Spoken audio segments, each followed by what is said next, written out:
readings that we provide you, to be honest, on that part. I have been. That's fine. Don't worry about it. We'll talk about a little bit about that. So welcome everybody. It's 3:01 my time.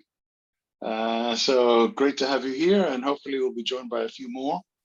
I want to do a little bit of housekeeping first. So hopefully everybody has been able to go through the resources, and particularly watch the Majora Carter TED Talk, as that is one of the ways that we can make connections to the Regenerative Leadership Framework, which is the core work we'll be doing this week.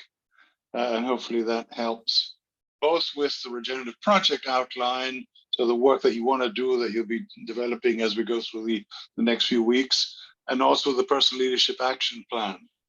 With regard to the PLAP, or the action plan, some of you have already sent me your drafts for review. I've sent some of them back for feedback. Some are very good.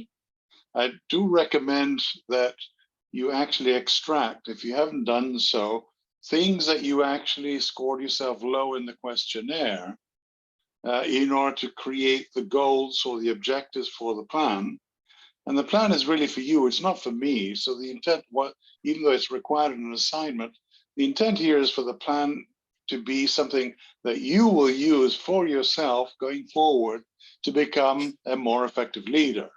So it's important that if you're going to take this seriously, that actually create real objectives, real actions, that you practice with real people that you can trust, who will support you and help you, and also that you define some of those success indicators, both quantitative and qualitative, that will actually tell you, right, you've met the goal because now you feel more confident, you've been able to make more money, people are trusting you with their secrets, or they come to you because they trust you.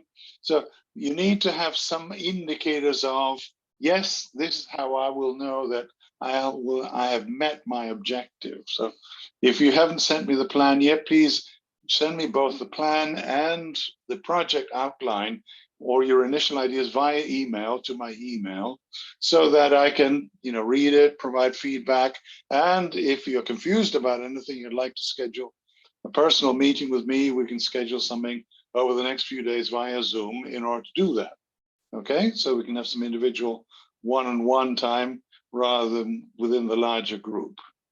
Is there anything else in housekeeping? Oh yes, remember that the requirements for the course are obviously the action plan, the project, and also participating in the weekly discussion forum. So these are things that people in the office or back at UPeace are going to be monitoring to make sure that those of you who want to earn the course certificate towards one of the diplomas is actually, complying with the requirements.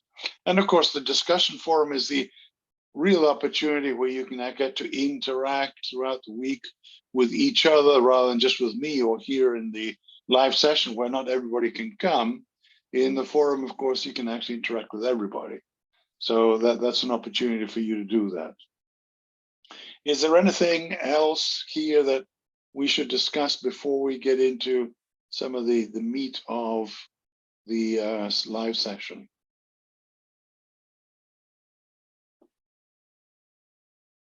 Any questions, any comments, any thoughts? Hi, good afternoon. Yeah. Hello. Hi. Right, so are we ready to go? Hi, Kosi, Kerry, Diana, everybody's just joined us. Good to see you. So the big question, and I'm going to use an old quote that Ralph Waldo Emerson used to use with his friends after not having seen them for quite some time. When his friends were to come back to visit, as you're doing here, he would ask them, what have you learned since the last time we met? So I'm going to throw that out there. What have you learned since the last time we met, or over the course of the last week? And I'll open that up to anybody to talk about, especially obviously the Regenerative Leadership Framework. But anything, if you learned about yourself, about your work, that is new, insightful, interesting, has actually maybe helped you identify a direction you want to take. What's new this week that you can share? And we were among friends here, so there are no silly ideas. I'll go. I'm Marie from California, and I was not on the call last week. But I've been enjoying the biomimicry videos in the first week. I just really love them. And it's not new concepts to me, but I would say I just love the depth of the TED Talk speakers' knowledge and then all the examples of how we really are co-learners, co-collaborators with nature and all living beings. And, you know, there were so many beautiful examples of learning from the birds or different species. And, you know, she spoke about the same event that was in the other shorter video about how the Japanese redesigned their bullet train for not only efficiency, but noise reduction and all these different things. So I feel like, oh, and the other quote that I loved was about, you know, all the solutions being there, you know, and then there's been R&D for like billions of years in nature. And it's like, yeah, hello, like if we would just literally watch how trees solve problems and birds solve problems and rivers solve problems, we could solve a lot of our own problems better. So I'm just a proponent of that. And I love that you included those videos. Right. Yes. Let me just do a disclaimer here. As I mentioned in the first session, some of these videos go back a few years, but they are still worth watching. And of course, I've brought in new ones or new resources and readings as they become more current. But some of these, like Janine Benyus's on biomimicry, they stand the test of time, as well as Majora. And some of the examples that you shared and some of the ones that are actually present in these videos do point to real solutions about how we can integrate our work with systems and underlying natural principles, that if we respected them more, we could really make a much bigger difference than we do currently. And I was very impressed with some of your postings as well in the discussion forum. So congratulations to those of you who really done some of the readings and beginning to really turn over about some of the ways we can approach consciousness and how to translate consciousness into action, which is what we were working on today. Anybody else pick up anything new or inspirational? Yes, Carla, go ahead.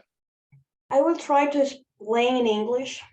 And honestly, I enjoyed a lot the exercise that you did last Friday. Mm-hmm. And that exercise at the moment is I would like to share with you this experience because for me, everything happens for a reason. Mm-hmm. During the exercise, I was thinking about my life, my relationships with my family, how can I be remembered at the end of my life and stuff like that. And now, honestly, I was like crying because we had we as a family, we had issues with 20 years ago, something like that. And during the course, I received a call that a cousin was murdered. Who was murdered? A cousin, primo, I don't remember, I don't know the right. Cousin, primo. A cousin was murdered. Oh, a cousin, yes, okay. Yes. Wow. So, for me, that exercise helped me a lot because I had 20 years without talking with his mom. And I was there, sorry, because it's pretty difficult. And I tried to put in practice this exercise to forget about 20 years ago, different issues, because I don't know about your families, but things that happened 20 years ago and we still don't talk to each other. So honestly, I really, really grateful for the exercise because I was able to abrazar, to hug his mom, and doesn't feel nothing about the past, just be there. For me, it was like sanar. I don't know in English. And I am really grateful and agradecida because of the experience, because it helped me a lot. Well, glad to hear it. And there's always opportunities for us to actually improve who we are and what we do. But when you get something, a real life situation like that, which shows us how sometimes we continue with our actions, our behaviors, and our attitudes, rather than working on them and resolving and managing tensions or conflict, at some point, these kinds of lessons are really important, because it does show us how important it is to try and address our issues before it's too late. So thank you for sharing, Carla. That's wonderful.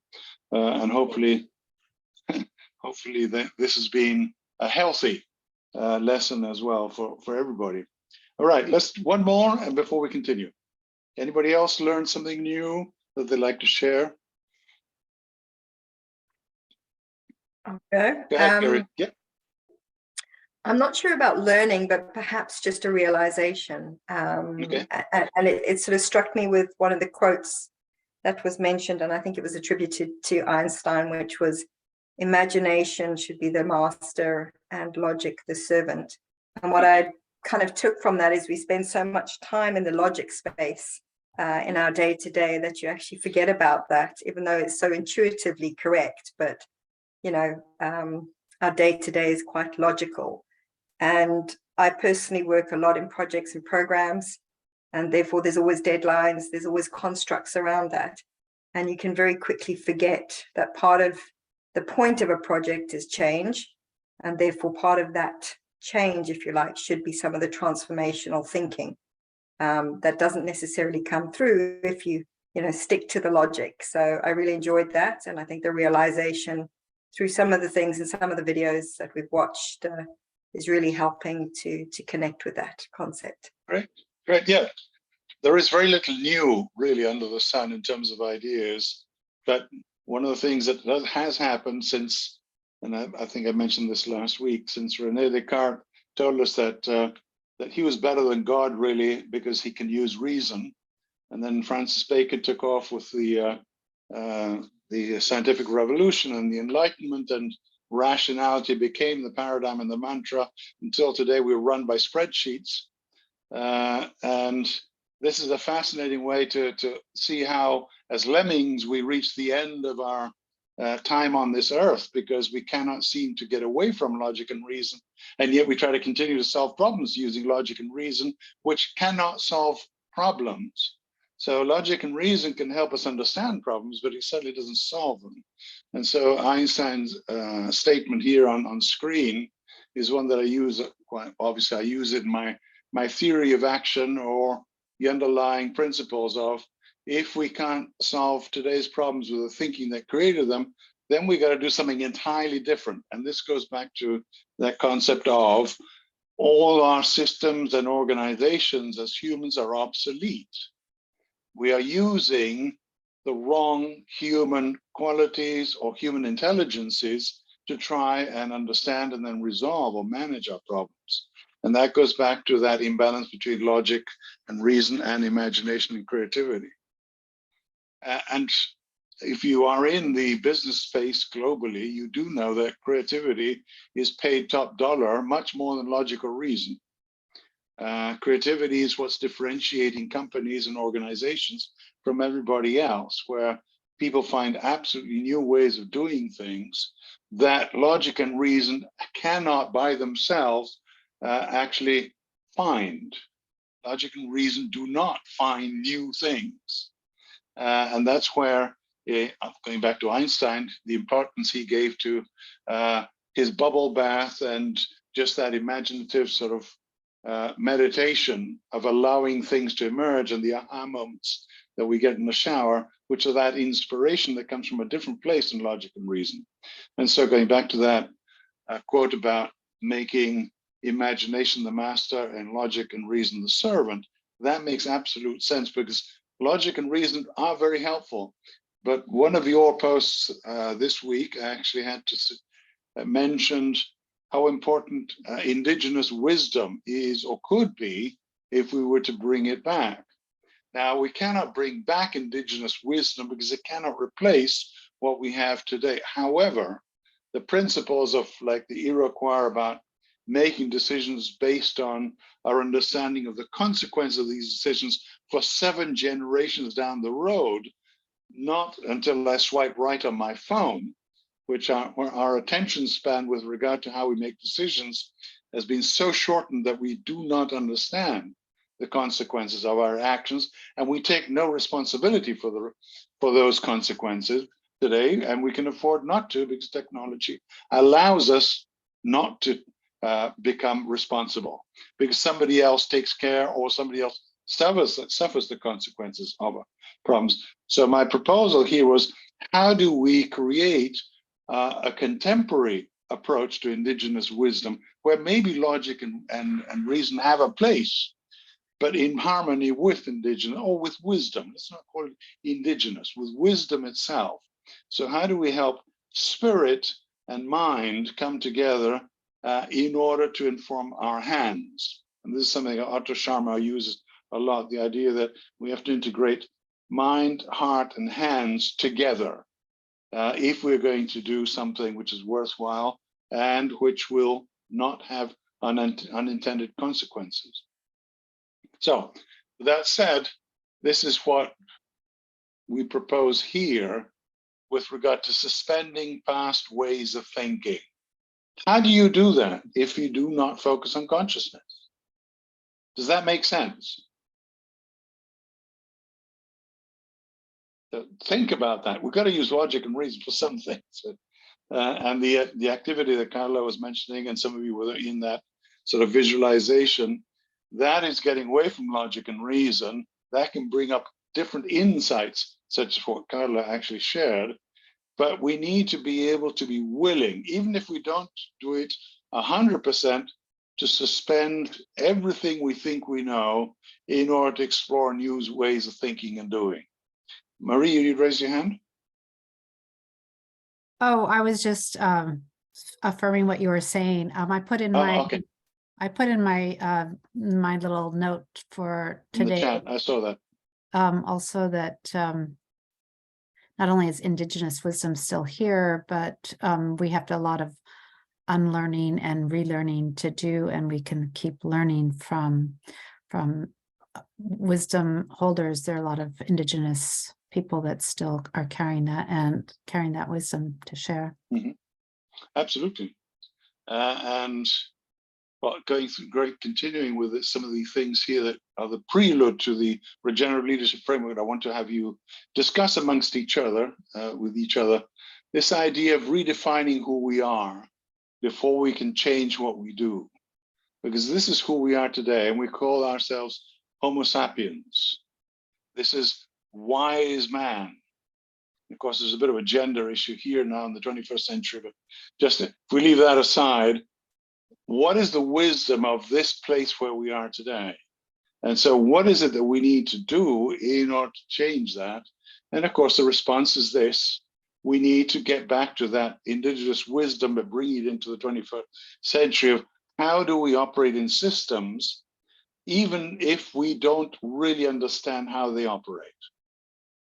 So one of the challenges to you for your project is not to focus, and again, some of you have actually mentioned this already in the discussion board, that we cannot focus on fragmented issues. We must allow everything to come in that is connected to your project to actually play a role in understanding what that project is all about and all the interconnections that surround it. And that's why when we talk about sustainability, we talk about at least the 3 legs of the stool, which are the environment, nature, so the natural environment, the economic environment, and the social environment. These are the 3 basic dimensions that if we cannot consider the 3 of them together and see how they can operate in harmony, we are going to have unintended consequences. And that requires systems thinking. So some very noble corporations, for example, and one of you has already mentioned that you want to do a project in corporate social responsibility, which is wonderful. However, if you don't integrate the natural environment and make sure that you can make money while doing it, that will fail. So how do you, in a corporate environment, create an agenda for CSR, for corporate social responsibility, that also considers the natural environment and also considers the bottom line? So how can you promote caring for people, both within and outside the organization, caring for the natural environment from the impacts of your organization and the people who are related to it? And also, how do you ensure that you continue to make money without destroying the environment or people, without abusing them or oppressing them? So it's a fairly complex structure that we need to put together every time we do something. And very often this is very time consuming, or it takes up a lot of mental bandwidth. Therefore, we take shortcuts. Well, we're going to focus on this for the next 6 months. Then we will revisit the natural environment, for example. By that time, you've already got unintended consequences. And that doesn't work. So it's important, and my recommendation, strong recommendation, is for the project, start very, very small. Don't try to start very ambitious. Start something small that you can manage, that you can test, that you can pilot, that you can actually practice and experiment and explore with, where you have minimal unintended consequences with people that you can trust. And we'll be talking more about this next week when we get into other frameworks and leadership itself. That if you start small with a prototype, then you can actually make this work.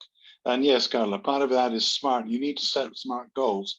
And if you do that for your personal leadership action plan as well, that would be very healthy and very helpful.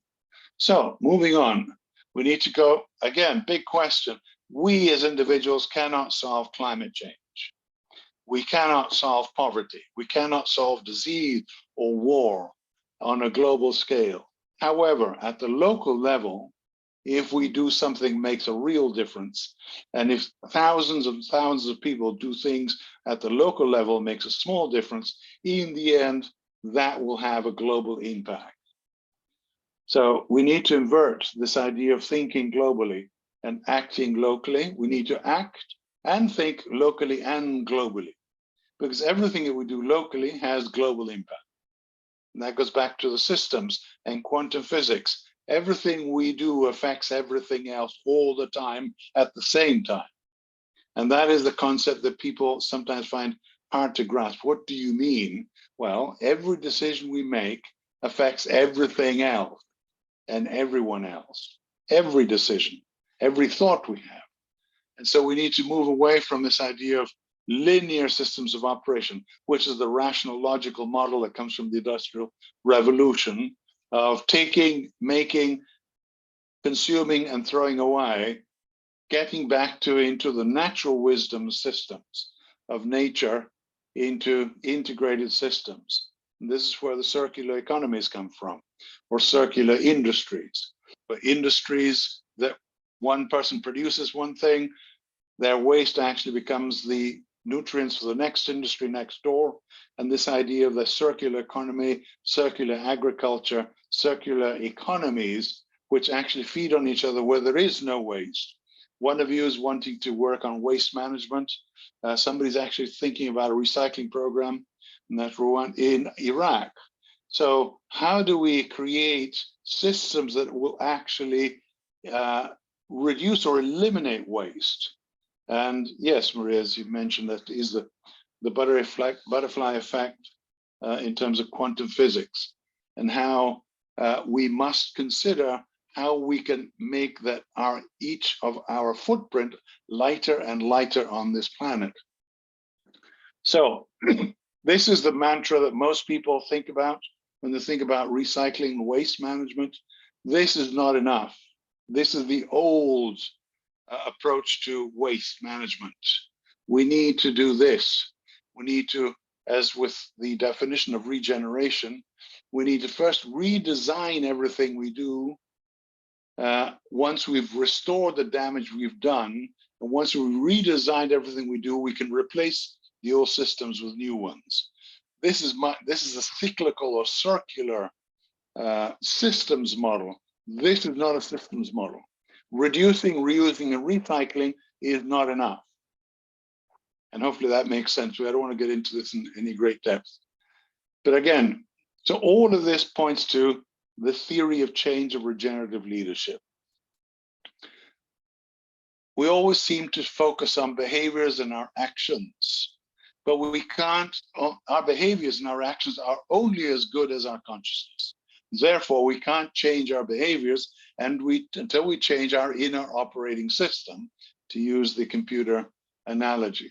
And that inner IOS is human consciousness. So just repeating what we said before, and this is not my opinion, this is what's emerged from my research over the past 15 years now, with leaders in business, in community, in education, in municipalities and government, of people who are actually authentic in their desire and in their actions to make positive and sustainable change happen. So they all point to some of the things that I've then included in the regenerative leadership framework. And if you haven't seen this, I'm not going to go through this, but this whole notion that purpose is at the heart of everything we do. Purpose is the next layer up from consciousness. If we in this life have a contract that we must fulfill in our lifetime, if not, we're going to come back and have to continue doing until we fulfill the contract. And that this is just a proposition. We all have our own belief systems. But if that is true, or true to some extent, then there is no possibility of us fulfilling that contract if we are subservient or obeying the purpose of somebody else. It has to be our own purpose. So the first thing we need to do with our consciousness is actually explore our own purpose. Does that make sense? We cannot build our legacy and climb this mountain of ourselves and leave a legacy if we don't do that. What Carla was just mentioning about her cousin, that's part of this, where everybody is involved. Everything that we do is either following our purpose or is not following our purpose. It's following somebody else's. And if we don't know or don't have a strong sense of personal purpose, we have no other option but to follow the purpose of somebody else. Whether it's our parents and my father's mandate to, if you don't become a lawyer, you're going to be a failure, or a doctor, or whatever the traditional mandates are in whatever culture you come from. If you can't break away from the old ways of thinking and identify and work on your own purpose, you will always feel that you have not gotten as far as you'd have liked to in order to build that legacy. And that's where the framework comes in. So hopefully you've all been able to digest some of the framework at least. And I'll open it up for questions to see, is there anything here that you have questions about? Before, I'd like to put you into breakout rooms for you to have a bit of a conversation around the framework itself, what it means to you, what questions you still have, and whatever is puzzling to you, or whatever is very clear. So does anybody have any questions about this? About the 4 quadrants, about the field of emerging consciousness. So any of these elements is critical if you can understand the framework to actually unpacking the work you want to do in the regenerative project, maybe in your personal leadership action plan. So I'd like to make sure that these concepts are familiar to you. None of them are actually new, but they've been put together in a way that it provides a visual of some of the things that we do as individuals or that we do as collectives as an organization, and who we are as individuals and as an organization. And that's how I've organized the framework. Any questions? Was it absolutely clear? What's backcasting? Okay. So backcasting comes from engineering. It's also known as reverse engineering. This is the idea of planning with a future in mind. So backcasting is the result. Remember, look at this. This is quadrant 4 where we're looking at the behaviors of organizations. Okay, so backcasting is a result of all of this. And what it means very simply is that every organization should no longer be thinking 3 months, 6 months, 12 months, or even 5 years into the future. They should be thinking 200 years into the future in order to envision an ideal future worth actually working towards. When we look at futures, what Otto Scharmer calls emerging future, of 100 or 200 years into the future, a lot of things just get dropped as rather petty or secondary, such as the physical things, material things. And we begin to see people thinking more about freedom, fulfilling and purposeful, meaningful lives.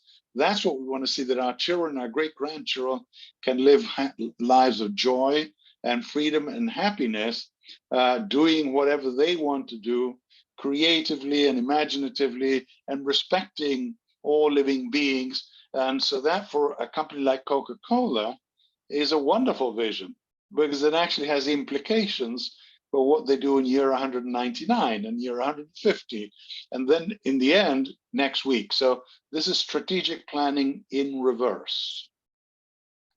So you don't actually create a plan and say, well, let's see what happens. We'll see the results and then we'll do something about it. We no longer have the luxury of strategic planning on this planet. Of course, Elon Musk wants to get us to Mars, where maybe we'll start again all over with strategic planning. But for the meantime, while we still are on this planet, we can no longer afford the luxury of having unintended or unanticipated consequences of the decisions of our action, of the decision that we make with regard to our actions. So this is a key. So backcasting is that, can we get together, and I recommend for the project a small team, think long-term into the future. Where do we see the kids in this problem in 50 years' time? Where do we see this community in 50 or 100 years' time? Where do we see this school, university, this company in 50 or 100 years' time? And we're going to be looking at some of those paradigms next week as well, in terms of business, education, community, about what it might look like if we put into place the notion of backcasting, which is based on, in the collective culture of an organization, on what we call the fostering collective purpose through generative conversation. So the solutions to everything that we see as a problem as an individual is me talking to myself. Anything in an organization, any solution to any problem is resolved through conversation. Does that make sense? The real work of the 21st century is quality, what we call generative conversation. Now, generative conversation cannot exist where there is an imbalance of power in an organization. Does that make sense? If there's a person with power, with an agenda, in a conversation, that person is going to tend to take over the agenda and require others to follow that person's agenda, rather than exploring what are the new ideas we haven't even considered yet that might actually allow us to survive and even thrive for the next 100, 200 years, and make a profit if we're a company.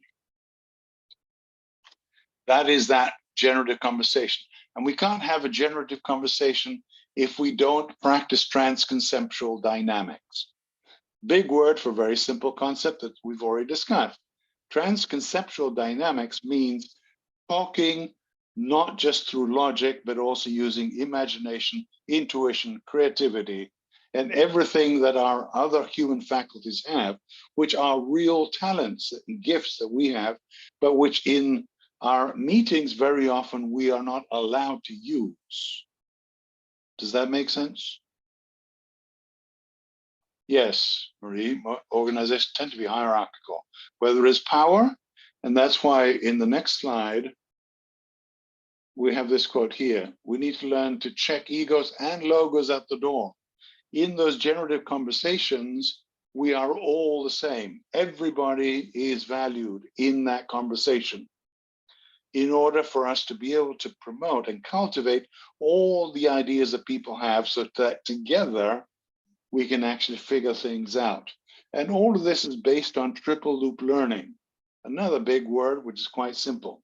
Are you familiar with single loop, double loop, and triple loop learning? Okay, single loop learning is, if you think of the factory assembly line or a public school education or anything that has a linear model of operation, where single loop learning means we build the car comes off at the end of the assembly line, the driver picks up the car at the door, takes it out to the test track, and the wheels fall off. Uh-oh, there's something wrong with the assembly. Okay, but the system's fine. Go back, fire the person that put the wheels on, or make sure that they tighten up the damn bolts and nuts, and then you test the car again. Oh, it works fine.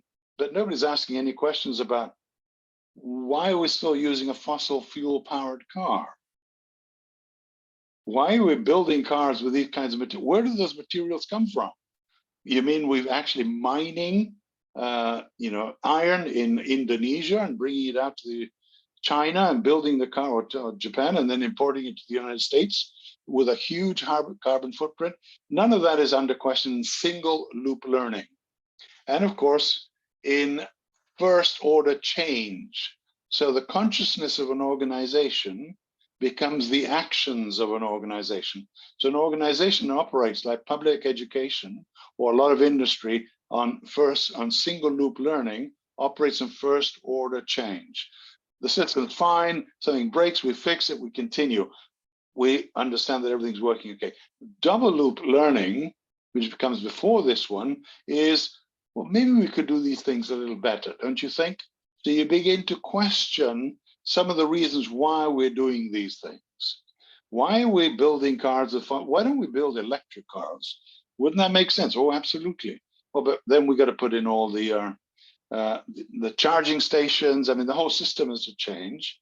But that is more of the same, because in the end, those electric vehicles are also being made with very expensive, very toxic raw or precious metals and materials, which are also depleting the natural environment. So triple loop learning goes a little further. It actually says not how can we do things better and why we're doing things. Triple loop learning says we have to be different before we can change anything else. So third order change is an organization that's willing to go back to the drawing board and say, yeah, we're making lots of money, but everything we're doing is no longer relevant in this context. And so one of the things that one of you brought up in the discussion forum, particularly about business, was that competition and unlimited growth, which are obviously the paradigm in which business flourished in the 19th and 20th century, is no longer relevant or possible in the 21st century. Therefore, the best businesses today are actually driving collaboration rather than competition. And that is a very difficult sell in the boardroom. How do you expand without competing? That is a very difficult concept for people to understand. But it is one of the ways that big business is actually making things work. For example, Coca-Cola has established a great partnership with the World Wildlife Foundation to actually save water in the Ganges River in China. Ganges? No, is it? Yeah. In order to save the salmon. Why? Why would Coca-Cola be interested in saving water, fresh water? Why does it make sense to their business model? Because without water, Coca-Cola has no business. They can't function. Yes. Yeah. Absolutely. The raw material of Coca-Cola is water. Without water, they cannot produce their product. So people that hated each other, business people, Scientists who'd never been able to work together are finding reasons to become partners and collaborate. So for your project, I strongly recommend that you look for people that would like to partner with you because your mission is aligned with their mission. And if you can't see the connection, you need to work on it. Yes, Kerry, you had a question or comment? A comment, really. So that's exactly my point. When I think I was the one who commented around that particular, augmentation and collaboration versus addition. But the question to me is, will Pepsi and Coca-Cola work together to do exactly the same thing? Because together, Pepsi and Cola both can partnering to conserve water would be far more impactful than Coca-Cola just doing that on their own, the World Wildlife Fund. Absolutely. And that's essentially what I've come up against. I'm working in the space of education, working on driving financial literacy, and I'm working on behalf of a large-scale insurer. Now, if they can put their competitive components aside and work with their competitors, the impact we could have in South African schools could be far greater. And that's the challenge that I've come up against. And it is a very difficult one to sell. Right. It's a difficult one to sell, but it's a very simple one for you. It's very similar to how can you get the Israelis and the Palestinians to sit down and have a conversation? Because again, there seems to be absolutely nothing that they actually share that would actually bring them to the table to have that conversation.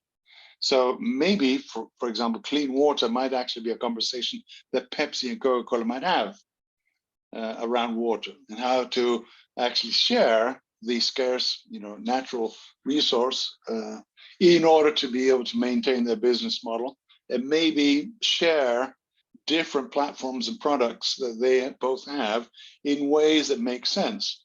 And hopefully just phase out Coca-Cola and Pepsi altogether and become a completely different type of company that is actually committed to obviously making money and being prosperous, but actually serving the global community rather than making, benefiting from it without giving back in return a product which is toxic or, not nutritious. So Coca-Cola bought Honest Tea a few years ago, which is a great product from a great couple of people that I met, which is actually organic tea that was harvested in India under very special conditions.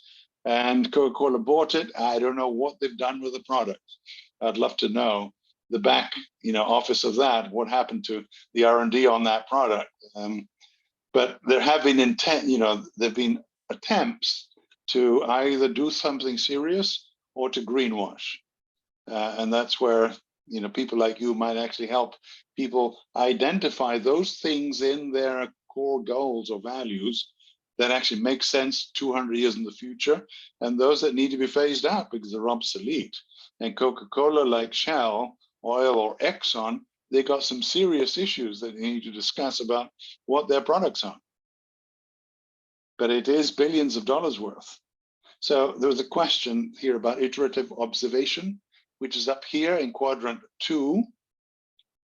Again, these are on the left, you see the individual quadrants 1 and 2, which is below, and 1 is the qualities or the mindset of the regenerative leader, which then translate into the behaviors of the regenerative leader. And if we're so focused on purpose as an individual, then our leadership or their leadership should be driven by purpose, where we're seeking to bring people together in a collective purpose. And in this case, Kerry, would be, how do you bring Pepsi and Coca-Cola into a collective purpose? Leaving aside the same thing that you do with the Palestinians and the Israelis, which are the things that cannot be on the agenda, the non-negotiables. These things cannot be on the table. These things can be on the table. So if you talk about the children and the health and safety of children, maybe the Palestinians and Israelis might have a conversation. And with regard to Coca-Cola and Pepsi, I don't know what those might be. I think water would be one, and obviously maintaining profit and phasing out non-healthy products might be another. So, and I'll get to Kosi's question in a minute. Iterative observation, the next one is, we don't know what the solutions are. Let's be honest, nobody knows. But some people are doing things better than we are. So iterative observation is the willingness of leaders to go out and explore and study people who are doing things better than I am. And then to learn from them and to incorporate some of those better ideas into our own project. So iterative observation is going and learning from others and their expertise and seeing what other people are doing that may not be perfect, that is better than I am doing, and helps me understand. So do your research, get online, take a look at projects like Project Drawdown, which I've posted in the coursework of some of the most recent things with regard to climate change or business. There are models, or community work.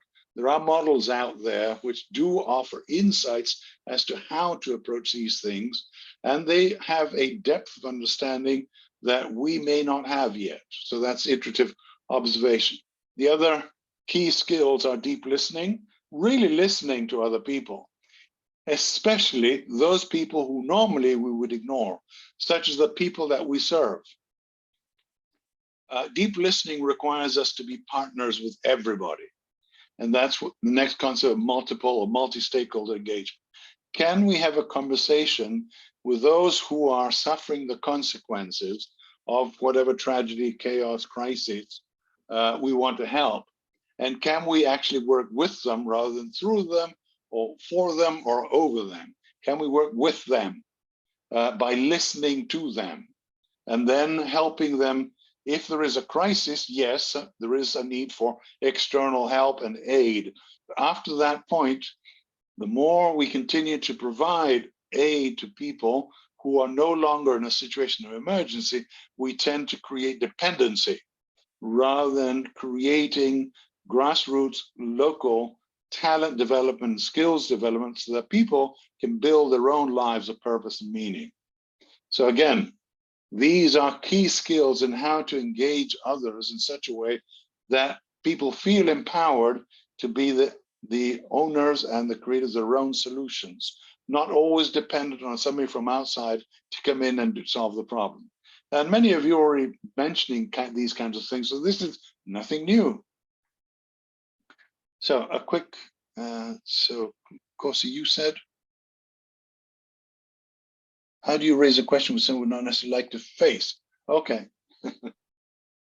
I think we covered this, well, we didn't cover it. We mentioned this last week of, you need to understand your audience.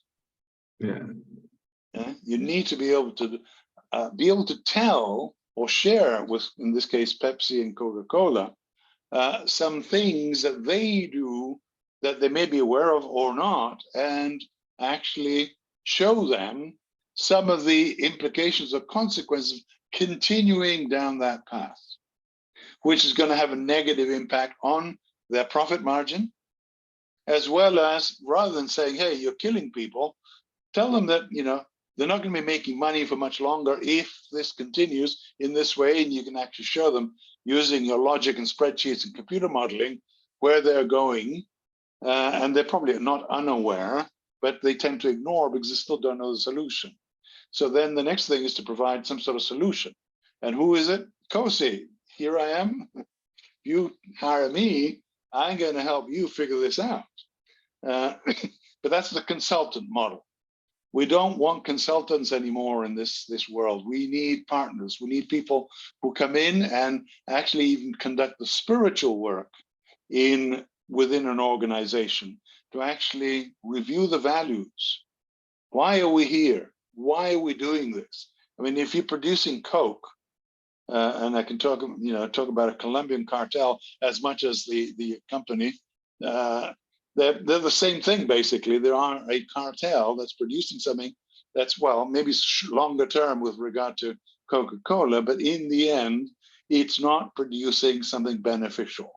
However, Coca-Cola does have social programs and does benefit communities in different ways, but it's still fragmented. It cannot really be regenerative until it is an integrated approach to everything. And that's where it becomes very challenging. because Kerry might find some small term solutions of smaller projects where you can improve some sort of wasteland or a brownfield or a waterway or something. But if it's not the entire ecosystem, it just doesn't work long term. It's a short term solution that is isolated from the rest of the system, and that doesn't work. That's why we have here in the individual, and these are the things that I explored and I found in leaders in all of these different types of organizations, so including in the non-profit as well as the for-profit. This idea of creative intelligence, which these are just words here, and that's why watching the Majora Carta video is important, because it actually brings to life some of these qualities and skills that actually show, well, this is what this could look like, so that you can translate some of these ideas, which are a bit abstract and conceptual here, into, well, this is how I apply this concept in my life, in my work. So creative intelligence is allowing and valuing the whole person that I'm talking to, and in myself, my spirituality, my sexuality, my emotions, my thinking, everything, my physicality, everything that I am and everything that you are is noble and valuable and can contribute ideas. So that's creative intelligence. Creative intelligence created this universe. It wasn't logic. It's more than logic. And so that's one of the key things. Systems thinking, which I guess we all understand. What is global ethics? If you haven't read chapter 2, of course, which I recommend, or my explanation, what is global ethics? Does everybody understand that?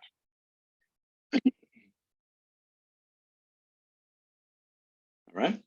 So there is nothing wrong with each of us wanting to be successful, wealthy, prosperous, whatever it is. That is our self-interest.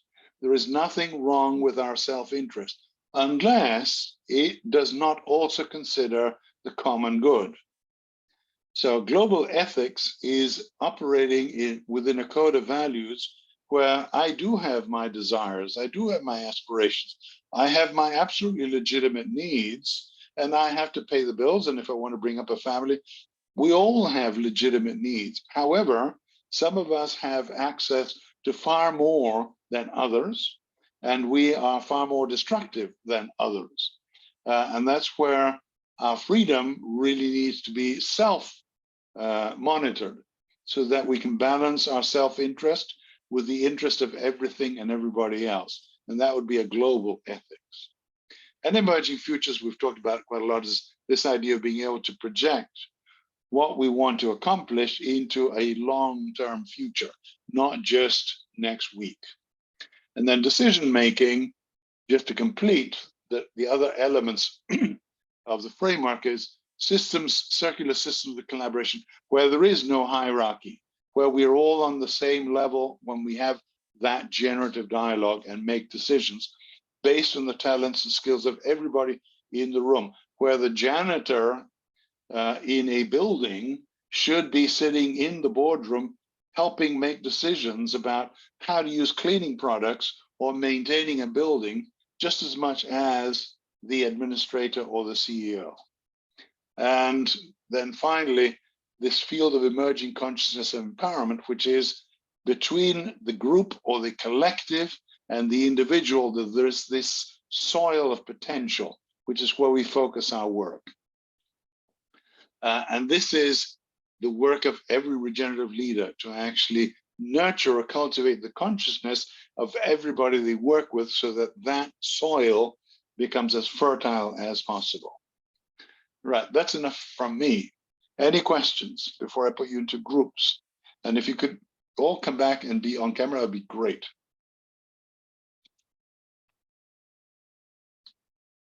Any other questions? This is quite heavy lifting here, but I think it's important that we actually work our way through these in order to see how these things can be applied to your work and to the project. So, how many of you actually did watch Majora Carta? All right. Okay, so Kirby, anything you picked up from Majora that you found interesting or related to the framework and the views? The thing that really moved me the most was when she got emotional about the passing of her brother and the context within which she passed. I think she mentioned that he served and then he came back and he was shut down in their neighborhood, in their home. And that contrast between the way he lived and the time, what he spent so much of his time doing, serving our system and our country that in a way didn't seem to care about him. And her getting emotional really like, because I'm an emotional person. I'm really, really full of emotion, if that's literally me. And she was on this and I have experienced what she has before, where you are standing in front of more than one person, and you do your best to like suppress what is the most human part of yourself, because you're trying to connect with people. And I'm pretty sure she stood in front of the mirror and she practiced that speech. And most times, a lot of the times when you're practicing, you do cry or you do get emotional, and you're like, on the day that's not going to happen. But sometimes it just does. And it really showed me just like the level of passion she had behind her speech, not just in sharing it, but in preparing it. And I related to that a lot. And I think in terms of leaders in general, the people on the ground don't often get to see leaders be emotional and be connected or rooted to why they are a leader, why they want to be a leader, and why they want to serve. And I think that's a huge issue we have across the globe. And I think in terms of regenerative leaders and what that is as well, that creative intelligence and all the stuff that we were just looking at, emotions is a huge part of it. And it's like, I'm not using it in a manipulative way, because we can do that as well. As human beings, we are capable of really twisting and playing with people's emotions a lot of the time. And they especially in the Caribbean around election time, they do that a lot.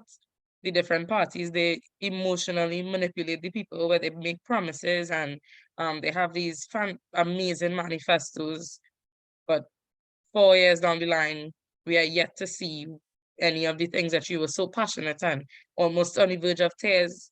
Leaders can do that, but it needs to be done in a much more genuine way. So that really moved me with her TED Talk a lot.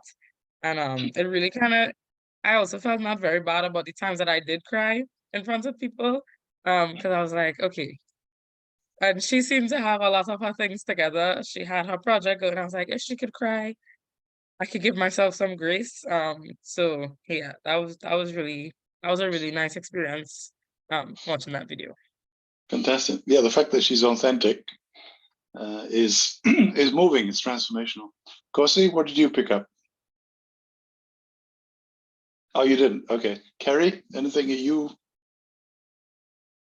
Yeah, I think Kirby touched on it. It was the passion that really sort of stood out, and she used a couple of sort of quite personal pieces of, obviously her brother, the fact that she was getting married, so some happy stuff as well.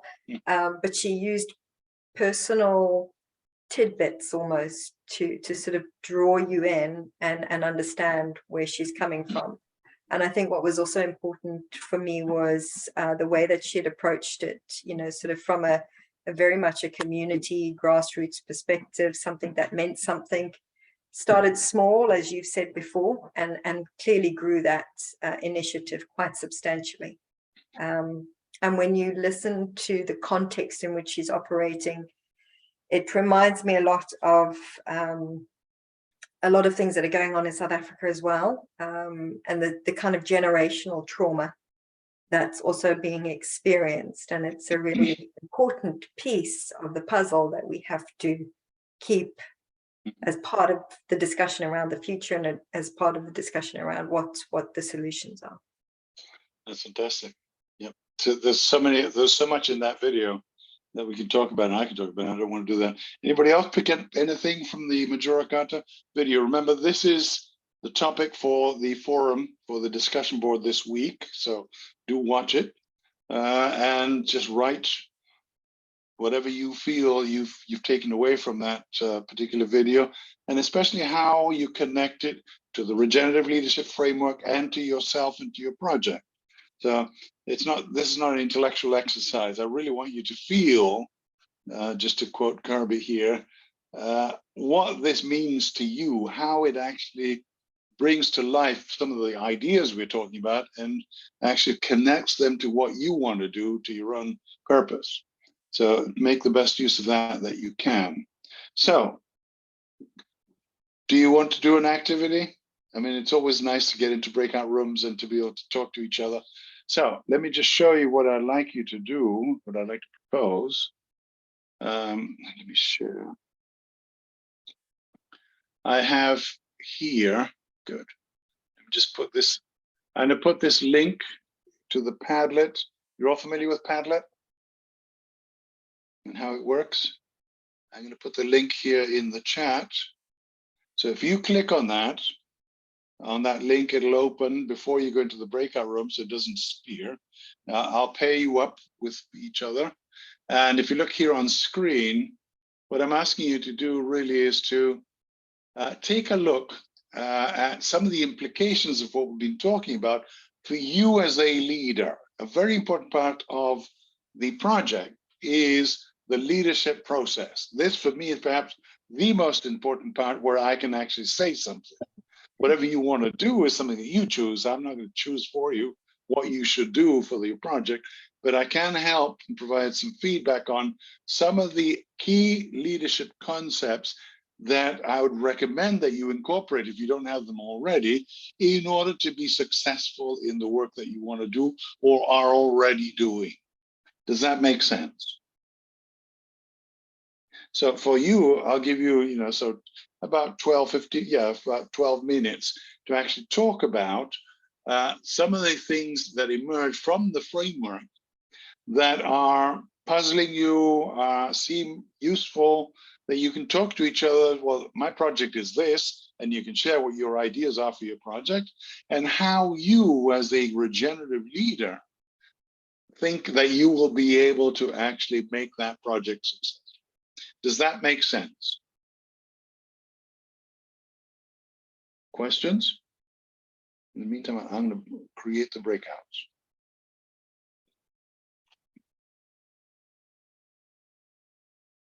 All right. No questions? We're all good? So just to be clear, Yes. we're going to the breakout rooms. Yeah. We're going to discuss each other's projects.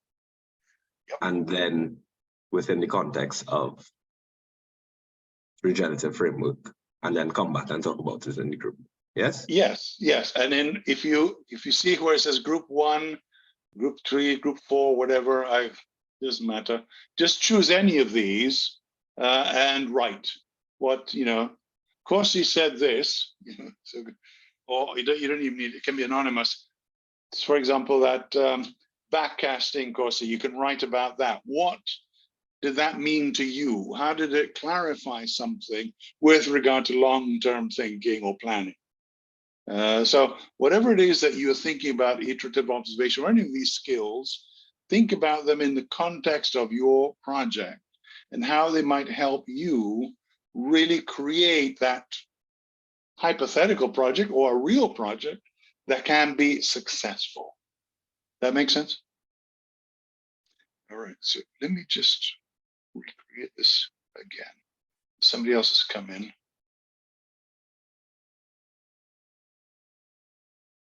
See what happens.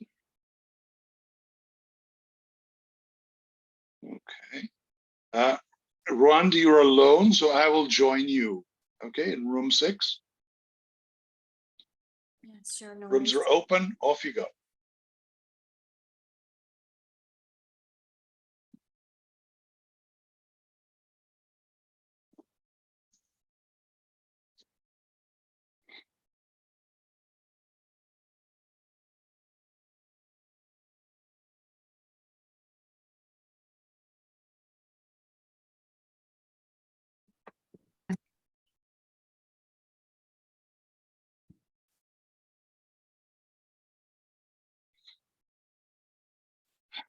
Right. For those, yeah, I was the only one that wrote on the Padlet. So all you need to do is if you double click where it says group, it'll open up, and then you can write something on a Padlet. So if you We didn't know where to write because we were group 5, so I just put one. right little- now, I said just choose any of them. Doesn't really matter. Yeah, but group But I- number 4, we also wrote, but I don't see it on your screen though. Okay. Well, what we wrote is here. Let me just refresh, just in case. Yeah, because for group number 4, we also There you see, go. yeah, there you go. Okay. No, There we you go. just Your had really sync good conversations. Okay. Well, tell us. What So- did you talk about? Kosi, go ahead. So I don't even know what group we were, but Melody and I, because there were only 2 people in our group. Sure. We kind of segued. We strayed a little off of the RFL model, and we Okay. got into each other's projects a bit. Okay. And so we basically discussed each other's topics. So Melody is from British Columbia, 25,000 people, sorry. And she's No. currently working on a project to do it sustainable tourism. And then we got into a little bit of the videos and a little bit of the coursework, and we just went back and forth on each other's projects a bit, and started to really discuss the different ideas of, in my case, it was how to implement things. In her case, it was, you know, Melody, want to chime in? Is she there? Yeah, I'm here. Yeah. It's 2,500 people, not 25,000. 25. Yeah, it's changing mindsets. What I was saying is that we've got a lot, and being on a small island, we have a lot of activists, so saving trees, saving whales, saving everything. But it's not gentle. They can be very harsh, and it's very negative. And so that turns everybody off from wanting to be part of it. So that's, you know, tourism is a big deal on the island because people come and they tear up our island, they do all this, but you know, it's never going to stop. So our plan is that we've been working on is to, we got to find a way to manage it. And how can we do that? Can we do it by inviting the people that will respect or want to learn about our cultures? And we have a lot of First Nations, Indigenous groups on our islands. We have done a lot of workshops and things like that. So kind of building a regenerative tourism model within the small, we have 4 little islands that are all connected together, well, connected by water, but that are one little region. So that's kind of where I'm working on my goal.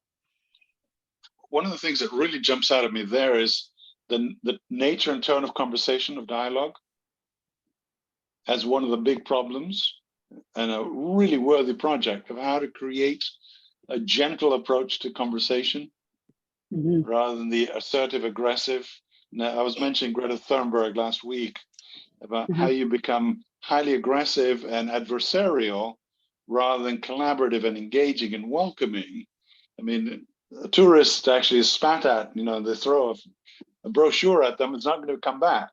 Whereas, you know, if you guys learn how to work together and love what you do and love each other, that could be a worthy project about how to create a different mindset, as you said, with regard to how you do your work, because it'll be more joyful and enjoyable for everybody. But it goes back to the democracy and the adversarial nature of how everybody defends their own slice of the pizza. They can't see the bigger picture. So how do you create, we're all in this together, and the tree and the whale are part of the same thing. Therefore, if you're defending the trees, you're defending the whales, and we're partners in this because it doesn't make sense otherwise. Systems don't consider boundaries.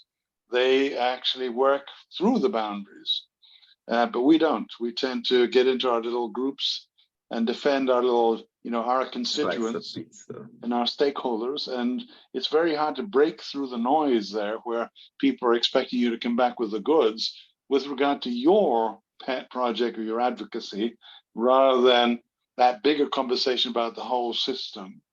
And that's unfortunate because it does have consequences.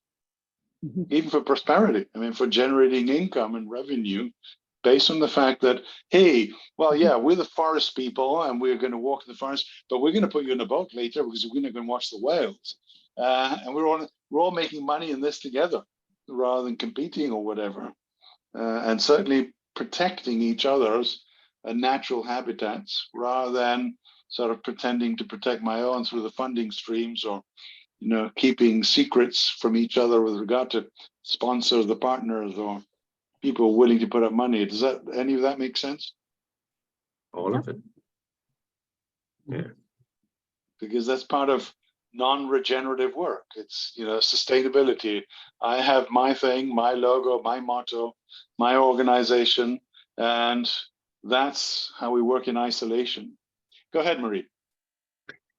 Just since you were talking about oceans, one of my favorite heroes or sheroes is Sylvia Earle. And she's one of the greatest conservation and the person who knows probably the ocean most deeply. She's been on more deep dives in the ocean than any other person. And she always talks so gently and with such a kind tone and such hope. She speaks of the blue hope spots in the ocean. And I think we can learn a lot about tone from her. And I think that was in some of the comments online and you were kind of contrasting that with Greta Thunberg, who can maybe come off as more aggressive, but she has like really valuable contributions and has, you know, just like the importance or the differentiation between how things are received can depend a lot on tone and how people respond to that. I guess that was my point. That's an excellent point. And thinking about the leadership process of your project, I would encourage you all to think about how you will engage others in that kind of conversation. For me, and we were having that conversation with Ron just now about her project, about the quality of the conversation that you can engage other people in as the beginning of your project is going to actually help the design of the solution. If you don't have that quality of conversation, the types of ideas that are going to emerge from the conversation are not going to be as rich or as potentially valuable. And so I would certainly focus on how good am I at cultivating a generative conversation with another individual or with a group. How do I come across? And so I think Marie's comment there about this particular person who does the connection with the sea, how does that turn, and Majora Carter herself, how she speaks about work, about engaging others. He also says, don't deny your inner capitalist. We're all in this for the money as well. And that's not a bad thing to do, as long as we can balance it against the needs of everybody and the rights of everybody and everything else.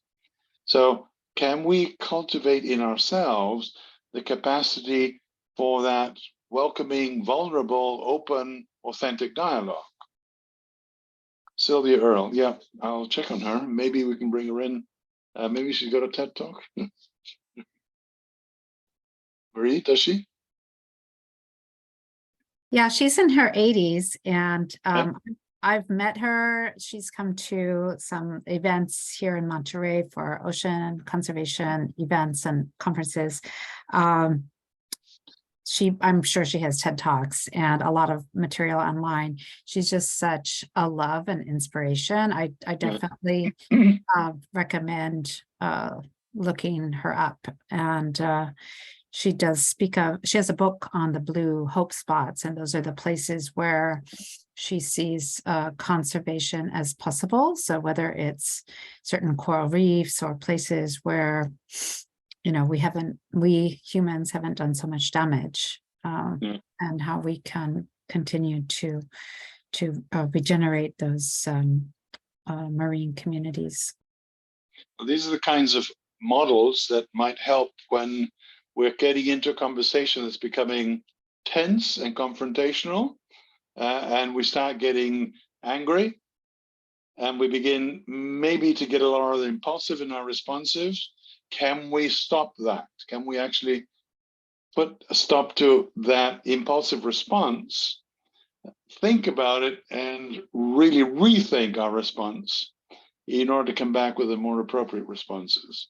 Just to model on what we know are the better consequences are going to be based on the quality of our tone in our conversation, which is not easy because some people out there are really stupid or really greedy. Or absolutely blind to the truth and absolutely unwilling to listen to anybody else. And so that's where we go into Greta Thunberg, mode. And of course, she, as Marie points out, she's got brilliant ideas. She's got great things to say. However, the effect on the other person is not necessarily to get them up and going and doing things for their own reasons and purposes, which is what we want, that collective purpose, but just to shut her up, and I'll give her some money, or let's do this or that. So how do we really generate that momentum, that movement of positive change? And I argue that that kind of dialogue, that generative dialogue, will accomplish a lot more in the long term. And so we all have our different styles, so there's no reason for I'm going to be exactly like her, but to at least pick up some insights as to how some great people learn how to connect with each other. So it's 4:30, it was 4:31 my time, so we're past the time of the webinar. I'll stay on for a few minutes. If anybody has any questions or would like to have a bit more of a conversation, I'll stay on. Anybody who needs to leave or wants to go away, have a great weekend. And I'll be opening up week 3 over the weekend. Do get onto the forum to talk about Majora. So if you haven't watched the video, do that. Do begin to draft out your outline. Send me anything. Always send me stuff by email. So if you're still missing the Personal Leadership Action Plan in Word, just the table, not the questionnaire, the table at the end, and whatever ideas or parts of that project, just send those to me, and I'll be glad to take a look, read, and provide some feedback and start up more conversations. And to see you next week, where we're going to be looking at other leadership frameworks and approaches to organizations. All right. So thank you, everybody. Anybody wants to stay on, I'll stay on for a few minutes, and have a great weekend and a great week. Thanks, everyone. Bye.